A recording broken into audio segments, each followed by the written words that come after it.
Hello everyone.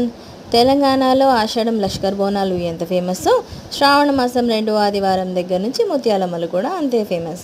ప్రతి ఇంట ఇలాంటివి కనిపిస్తూనే ఉంటాయి. ఆదివారం, గురువారం ఇలా ఎవరికి వీలున్న రోజుల్లో వాళ్ళు చేసుకుంటూ ఉంటారు వాళ్ళ ఆనవాయితీల ప్రకారం. మేము 2వ ఆదివారమే చేసుకున్నాము. అప్లోడ్ చేయడానికి కొంచెం టైం పట్టింది, ఏమీ అనుకోకండి. ఇలా మన ఇంట్లో ఉండే ఆడపిల్లకి బోనం ఎత్తి బయటికి తీసుకొచ్చి మనకి అవైలబుల్గా మన సియాన్షి ఉన్నాడు కదా పోతురాజు వేషంలో, అందుకే మన పోతురాజుని చూసారా, వాడి సైజ్ కోడ్ని సెలెక్ట్ చేసేసుకున్నాడు. ఇలా బోనం ఎత్తిన ఆడపిల్లల్ని అమ్మవారిలా పూజిస్తూ నీళ్ళు ఆరబోసి కొబ్బరికాయ కొట్టి దండం పెట్టుకొని గుడికి తీసుకెళ్తాం.